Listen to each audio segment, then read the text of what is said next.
So, what's up guys? Karon ang atong tripping magluto ta og biko. Pinaka-importante guys, ato ang tuno. Sa diri nga proseso guys, ato ang gibitay ang tuno para mag-separate ang tubig ug ang tuno. So, mo ni siya yung outcome guys. Pagkahuman, ato na siyang buslot-buslotan para makuha na nato ang tubig. So, ang atong ilunod guys is ang pure tuno na lang. So, diri nga proseso guys, dili na ka magsigig ukay ani.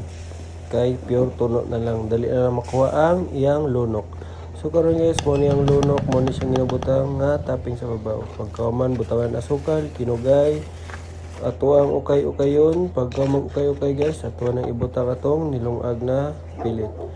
Pagbutan sa nilungag na pilit guys, ato na siya ukay-ukayon. Mo ni siya ang outcome. Pag ukay na siya og maayo. Sige na ito kay guys, hulaton na lang nato nga muinin siya. Pagkahuman atuan ng haonon. Pagka maghaon, ibutan na itong lunok. Siyempre, dili kumpleto og walay kape. Kapihan na nato na guys. Paing buntag ka natong tanan.